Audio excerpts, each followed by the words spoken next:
समर तर पटापटा पायऱ्या चढून वर रूमकडे निघून गेला होता आणि शर्वरी मात्र हळू गेली.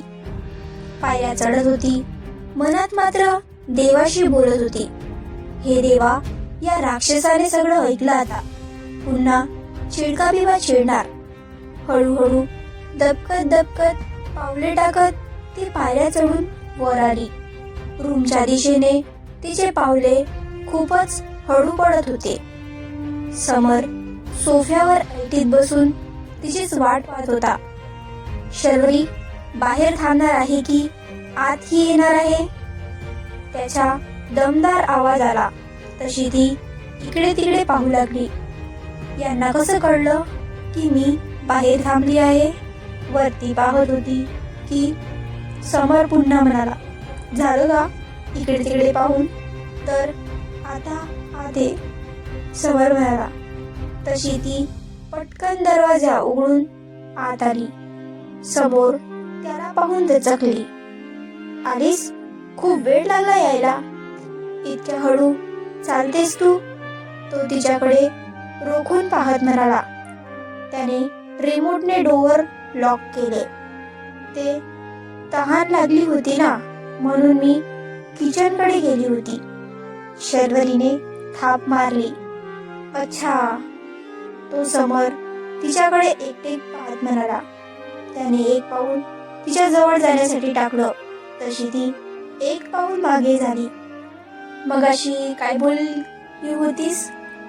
अगं, अजून नाकावर राग असतो. समोर तिच्याकडे रोखून पाहत तिच्या जवळ येत होता. नाही, मी ते असंच. शर्वरी मागे भिंतीला जाऊन टेकली. समोरून समर तिला पाहत गालात हसत होता. आता कुठे जाशील असे भाव त्याच्या चेहऱ्यावर होते. असंच बोलत होती. बरं, किती आगाऊ आहे मी, जरा दाखवू का तुला? भिंतीवर दोन्ही बाजूला हात टेकून तिला लॉक केली होती. विष्टी नजरेने तिच्याकडे पाहत होता. काय करणार आहात तुम्ही आगाऊपणा? तिने घाबरतच विचारलं आणि त्याने मनातच डोक्याला हात मारला. ही तर मला तोंडावरच आगाऊ म्हणते, तो मनात म्हणाला. बोलण्यापेक्षा मी कृती करूनच दाखवतो, असं म्हणत तो तिच्या ओठांकडे पाहत म्हणाला. त्याचं बोलणं अभिकृती पाहून शर्वरीला धडकी बसली. तिच्या चेहऱ्यावरचे हावभाव पाहून त्यालाच हसू आले आणि तो बाजूला जाऊन उभा राहत हसायला लागला. ती काय झालं हसायला? शर्वरी समरकडे पाहत म्हणाली. काही नाही, ते मला काहीतरी बोलायचं होतं. खळतच समर म्हणाला. हा, बोला ना. शर्वरी पदराची चाळा करत त्याच्याकडे एक नजर पाहत म्हणाली. ते आय एम सॉरी. समर डोळे मिटून पटकन म्हणाला. काय? परत बोला. शर्वरी पटकन नकळतपणे बोलून गेली आणि समर डोळे वटारून पाहत होता. मुद्दाम बोलीस ना असं? समरने म्हटले. नाही, असं काही नाही, मला जरा आश्चर्य वाटलं ना म्हणून. ते शर्वरी अडकत म्हणाली. तिचा घाबरलेला चेहरा पाहून त्याला हसूच आलं. हसू कंट्रोल करून समर बोलू लागला. मला माफ कर, मी तुझ्यावर बहिणीला पळून लावण्याचा आरोप लावला होता, त्यासाठीही माफी मागितली. माफ केलं का सांग की? समर म्हणाला. हो, केलं माफ. शर्वरी म्हणाली. ओके, झोप आता, उद्या लवकर उठायचं आहे. गुड नाईट बोलून तो सरळ बेडवर जाऊन झोपला. ही मात्र काही क्षण तशीच उभी राहिली. आता तुला झोपायचंही निमंत्रण हवंय का? तो डोळे मिटून म्हणाला. यांना कसं कळलं? ती मनातच म्हणाली. आता कसं कळलं ते उद्या सांगतो. आता झोप, 1:30 वाजून गेला आहे. समर वैतागत म्हणाला. ते मी कुठे झोपू? कचरतच तिने विचारलं. तसा तो ताडकन उठून बसला आणि त्याची अशी फास्ट रिॲक्शन पाहून ती दचकली होती. नॉर्मल लोक बेडवर झोपतात ना. समरने तिला टोमणे देत म्हणाला. हा, मला ते माहिती आहे, शर्वरी बोलली. मग काय प्रॉब्लेम आहे, झोप ना मग, समर म्हणाला आणि पुन्हा बेडवर जाऊन आडवा झाला. तीही मग थोडं अंतर ठेवून बेडवर झोपून गेली. पडल्या पडल्या तिला झोप लागली. दमली होती इतकी. सकाळी लवकरच सगळेजण उठून हॉलमध्ये जमले होते. शर्वरीने हिरवी गर्द रंगाची साडी नेसली होती, तर समरने पांढऱ्या रंगाचा कुर्ता पैजामा घातला होता. आळस देत उमा तिथेच बसल्या बसल्या डुलक्या देत होत्या. आणि माई ते पाहून थोड्या मोठ्या आवाजाने उमाला आवाज दिला. उमा दचकून उमा एकदम उठून उभ्या राहिल्या. काय झालं, उमा यांनी विचारलं. सगळी तयारी झाली, मंदिरात जायचे आहे ना, माईंनी कडक आवाजात विचारलं. हो माई, झाली आहे, उमा बोलली. सविता, एकदा चेक कर सगळं घेतलं आहे का, नाहीतर मंदिरात गेल्यावर उगाच पंचायत नको, माईंनी सांगितले. तसे सविता यांनी एकदा चेक केलं तर तांदूळ घ्यायचे राहिले होते. माई, तांदूळ राहिले आहेत, मी येते किचन मधून, सविता म्हणाल्या. तशी माईंनी जळजळीत कटाक्ष उमावर टाकला. सगळे घेतले म्हणे, कुठे लक्ष आहे काय माहिती, माई उमाला खडसावून म्हणाल्या. माई, अहो चुकून राहिलं, मी काही मुद्दामून नाही केलं, उमा थोडा उंच आवाजात म्हणाल्या. उमा, तू कोणाशी बोलते याचं भान ठेव, गिरिराज यांनी कडक शब्दात उमा यांना समज दिली. अहो, पण मी काही मुद्दाम केलं का, मला बोलायचं एकही क्षण सोडत नाही तुम्ही सगळेजण, उमा म्हणाल्या. तू वागत जा तशी ना तशी. हे बघ, मला आता काही तमाशा नकोय. मंदिरात कसे प्रसन्न चेहऱ्याने जायचं आहे तसं तोंड पाडून आणि सकाळी सकाळी किरकिर नकोय. मंदिरातून आल्यावर आपल्याला सावंतांकडे जायचं आहे, तेव्हा चेहऱ्यावर हसू ठेवा, लक्षात असू द्या. माई काय म्हणाल्या ते. एक जरी गोष्ट अक्षराला समजली तर तू आहेस आणि मी आहे, गिरिराज यांनी धमकीचा इशारा दिला. उमा गिरिराज यांच्याकडे फक्त पाहत राहिल्या. विश्वास वाटत नव्हता त्यांना की गिरिराज त्यांना इतकं काही बोलतील. चला सगळे, माईंनी आवाज दिला. तसे सगळे वाड्यातून बाहेर आले. सगळे जसे गाड्यामध्ये बसले ते गाड्या एकामागून एक गेट बाहेर पडत होत्या. सुरक्षा रक्षकांच्या गाड्या फॅमिली गाड्याच्या मागे पुढे होत्या. गाड्यांचा ताफा महालक्ष्मी मंदिराकडे निघाला. राहून राहून समरचे लक्ष शर्वरीकडे जात होते. ती दिसते इतकी सुंदर होती की देखने वाला देखता ही रह जाए. किती सुंदर दिसतेस, समर मनातच तिची तारीफ करत एकटक तिच्या चेहऱ्याकडे पाहत होता. उहू उहू, दादासाहेब जरा बाहेर बघा, एकटक वहिनीकडे पाहाल तर त्यांना नजर लागेल ना, पार्थ समरला चिडवत म्हणाला. त्याच्या अशा बोलण्याने शर्वरी एकदम सरळ बसली आणि खिडकीतून बाहेर पाहत होती. गाल लाल झाले होते. इतका वेळ ते आपल्याला पाहत होते याची जाणीव होत होती तिला. पण पार्थच्या बोलण्याने एकदम लादल्यासारखं झाले तिला. इकडे समर त्याला खाऊ की गिळू नजरेने पाहत होत्या. 15 मिनिटांनी ते मंदिराजवळ पोहोचले होते.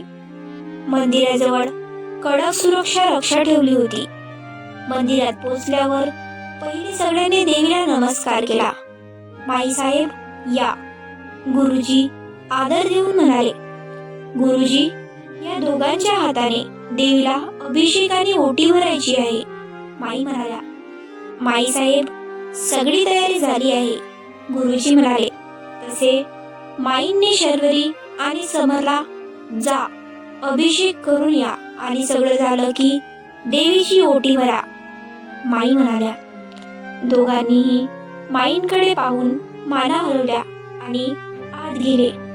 अर्ध्या तासाने अभिषेक पूजा झाल्यावर शर्वरीने देवीची ओटी भरली, मनोभावे प्रार्थना केली. घरातल्या प्रत्येक सदस्याने देवीचे दर्शन घेतले आणि पाया पडले. थोडा वेळ मंदिरात बसून ते सगळे वाड्याकडे परतले. इकडे वाड्यावर आल्यानंतर शर्वरी सगळ्यांना चहा करतेस का ग? तुझ्या हातच्या भारी असतो. गिरिराज म्हणाले, हो आणते बाबा. शर्वरी हसतच म्हणाली आणि आत किचनकडे निघून गेली. 5 मिनिटांनी शर्वरी चहा घेऊन आली. चहा पिल्यावर सगळ्यांना तरतरी आली. गिरिराज, तुम्ही दोघे जात आहात ना सावंत यांच्याकडे? माईंनी विचारलं. हो माई, जातोय. मला माहिती आहे, मी लक्ष ठेवतोय आणि तसंही तिला सकाळी मी समज दिली आहे. गिरिराज म्हणाले, लवकर या. माई म्हणाल्या, हो माई. गिरिराज बोलले. उमा पायऱ्या उतरून खाली आली. चला निघू, वेळेत पोचायला हवं. उमा म्हणाल्या, हो चल. गिरिराज म्हणाले. दोघेही वाड्यातून बाहेर पडले. उमा एक शब्दही न बोलता गाडीत गप्प बसल्या होत्या. गिरिराज यांनी पुन्हा एकदा इशारा दिला होता. हो, नाही बोलणार. कितीदा सांगत आहात? मी मूर्ख नाहीये जे मला सारखं सारखं सांगत आहात. उमा चिडून म्हणाली, तू मूर्ख नाहीये, पण तू किती आतल्या गाठीची आहे ते माहिती आहे मला. सो काहीही करण्याआधी एकदा विचार कर, पुढे काय परिणाम होतील याचा. गिरिराज म्हणाले आणि खिडकीतून बाहेर पाहू लागले. तसे उमा यांनी एक रागीट कटाक्ष टाकला. आता उमा आणि गिरिराज सावंत यांच्या घरी पोहोचले होते. त्यांचे स्वागत खूप छानरित्या झालं. अक्षरा त्या दोघांनाही पाहून खुश आणि भावुक झाली होती. आई बाबा, कसे आहात? मला खूप आठवण येत होती तुमची. गिरिराज चेहऱ्यावर खोटं हसू ठेवून अक्षराला उत्तर देत होते. मनातून ते चिडले होते. फक्त ही वेळ योग्य नाही म्हणून ते शांत राहिले होते. आम्ही दोघेही छान आहोत. तुझं झालं असेल तर आपण निघूया. घरी सगळे वाट पाहत असतील. अहो, असं कसं? थांबा की, जेवून जा. पहिल्यांदा आला आहात तुम्ही लेकीच्या सासरी? शिवची आई म्हणाली. नाही वहिनी, नंतर पुन्हा कधीतरी. आम्ही अक्षराला घ्यायला आलो आहोत. घरी सगळे वाट पाहत आहेत. गिरिराज हसत म्हणाले. अहो पण, शिवची आई म्हणाली. वहिनी, आम्ही नंतर येऊ. आता आम्हाला निघावं लागेल. घरी माई वाट पाहत असतील. उमा म्हणाल्या. थोडा वेळ बसा, तरी चहा तरी घ्या. शिवची आई म्हणाली. हो चालेल. उमा म्हणाल्या. अक्षरा शिव एकमेकांना पाहत होते. शिव नजरेने तिला खुणावलं आणि तो त्याच्या रूमकडे निघून गेला. अक्षराही त्याच्या मागे निघून गेली. रूममध्ये येताच शिवने दरवाजा लावला आणि अक्षराला मागून मिठीत घेत खांद्यावर अनुष्ठी टेकवत, तुला खूप मिस करेल मी. लवकर ये हा घरी. जास्त दिवस राहू नको. तुझ्या लक्षात असेल ना की नवरा घरी वाट पाहत आहे. शिव, काय हे? लाजतच अक्षरा म्हणाली. तुला नाही माहित मी काय करतोय ते? शिव तिच्या खांद्यावर ओठ टेकत हळूच बाईट केलं. तसे अक्षरा पटकन डोळे बंद केले. लवकर ये यार, मी खूप मिस करेन तुला. शिव म्हणाला. हो. शिव अक्षरा म्हणाली आणि वळून शिवच्या गालावर दोन्ही हात ठेवून तिच्या डोळ्यात पाहत म्हणाली, इतकं प्रेम होतं तर मग दीबरोबर लग्नाला का उभं राहिलास? अक्षराने थोडं चिडून विचारलं. मॅडम, तुम्ही विसरलात का? हा सगळा प्लॅन तुमचा आणि तुमच्या आईचा होता. मी नकार देत होतो, पण तुम्हीच या सगळ्याला मला फोर्स केलं होतं. मी माझ्या मनाविरुद्ध लग्नाला होकार दिला होता.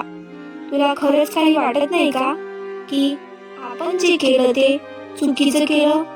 सान्वीच्या भावनांशी खेळलो, शिवने म्हटले. त्याला खूप गिल्टी वाटत होतं. शिव, डोंट. तू असं काही गिल्ट वाटून घेणार नाहीये. थोडी ना तुझं लग्न तिच्याबरोबर झालं असेल, ती कुठे असेल माहिती नाही. सगळ्यांच्या नजरेत ती आता उतरली असेल.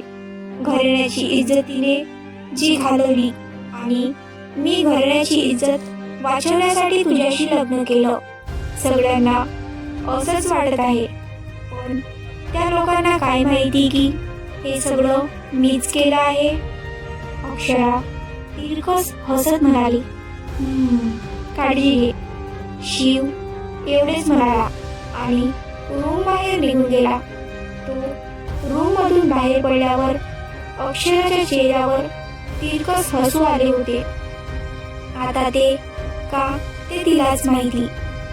अक्षरा, शिवच्या आवाजाने अक्षरा लगेच रूम मधून बाहेर पडली.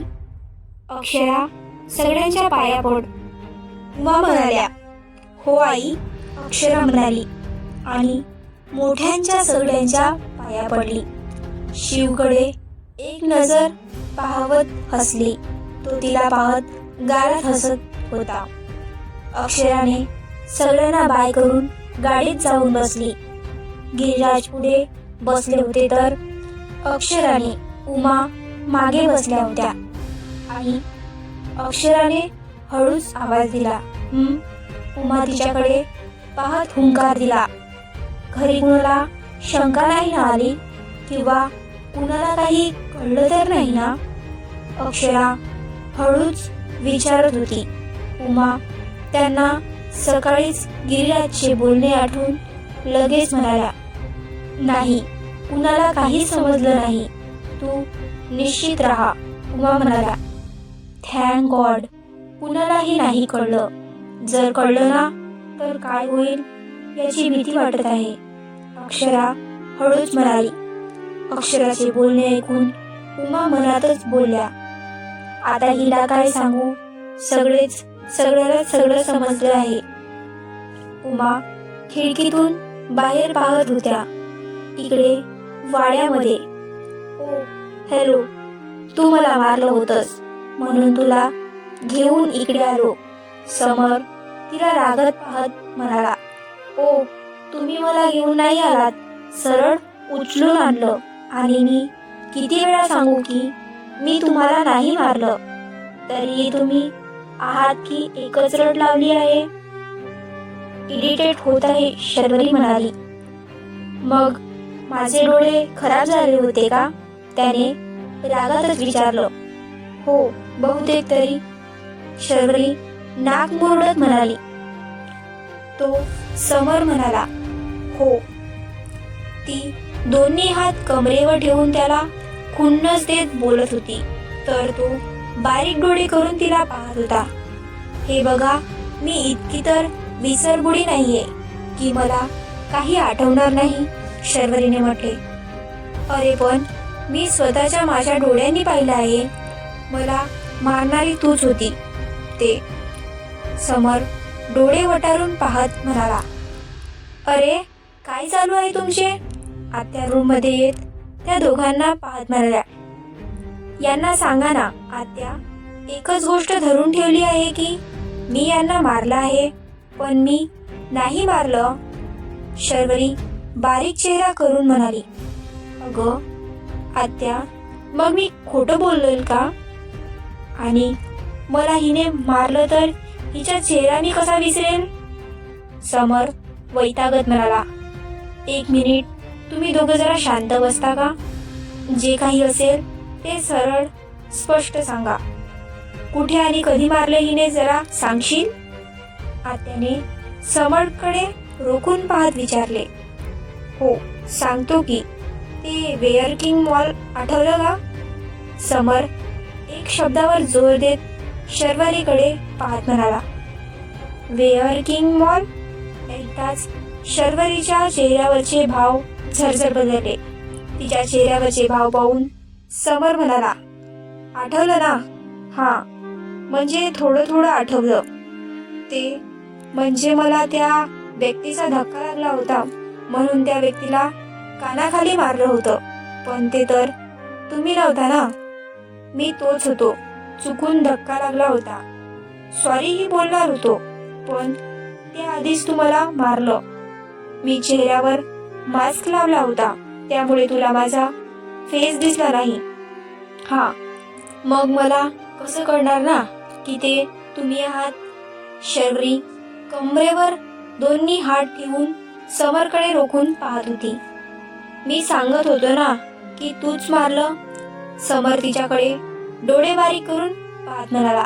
शर्वरी चेहऱ्यावर कणसणून हसत त्याच्याकडे पाहत होती. अरे पुरे, आता नका भांडू. आत्या दोघांना ताकीद देत रूमच्या बाहेर पडल्या. आत्या रूम मधून बाहेर पडतात. समर शर्वरीकडे मान तिरकी करून पाहत हसत एक एक पाऊल टाकत तिच्या जवळ जात होता आणि शर्वरी त्याला असं जवळ येताना पाहून आवंडा गेला. अरे, यांना आता कसला झटका आलाय? देवा, हे असं हसत का येत आहे?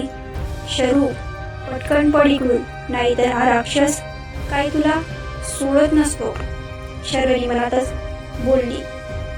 पळण्याच्या तयारीत होती की समरने पटकन तिचा हात पकडला आणि तिला जवळ ओढलं. तशी ती त्याच्या एकदम जवळ, तसे तिचे दोन्ही हात त्याच्या छातीवर विसावले.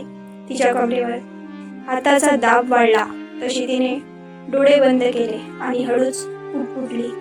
आता मी काय केलं? हळूच पुटपुटली. तिचे थरथरणारे ओठ पाहून इथे त्याच्या भावनावर येत होत्या. त्याने वेळ न दळवता पटकन तिच्या ओठांवर ओठ टेकवले आणि त्याच्या ओठांच्या स्पर्शाने झटकन डोळे उघडले. त्याच्या स्पर्शाने अंग शहरून गेलं. 1 मिनिटाने त्याने तिची सोडलं. तसे तिने एक दीर्घ श्वास घेतला आणि अजून इकडे तिकडे पाहत होती. तिचे ओठ तर अजून जास्त लाल चुटूक झाले होते. तो बाजूला जरा, तरीही ती आपल्या विश्वात होती. त्याच्या स्पर्शाने तिच्यावर धुंद चढली होती. जायचं का खाली? आणि जर नसेल जायचं तर मला काही प्रॉब्लेम नाही. तू जर अशीच लाजत राहिली तर माझा कंट्रोल सुटेल. हा, समर तिला चिडवत म्हणाला. तशी त्याच्या बोलण्याने रूम मधून तडक बाहेर पडून गेली. तिची अशी फास्ट रिॲक्शन पाहून त्याला हसू कंट्रोल झाले नाही. हसतच समर रूम मधून बाहेर पडला. अक्षरा घरी आल्यावर माई तिला कोणती शिक्षा देणार आहे हे बघूया पुढच्या भागात. तोपर्यंत आपल्या चॅनलला सबस्क्राईब करून टाका आणि व्हिडिओला लाईक करा.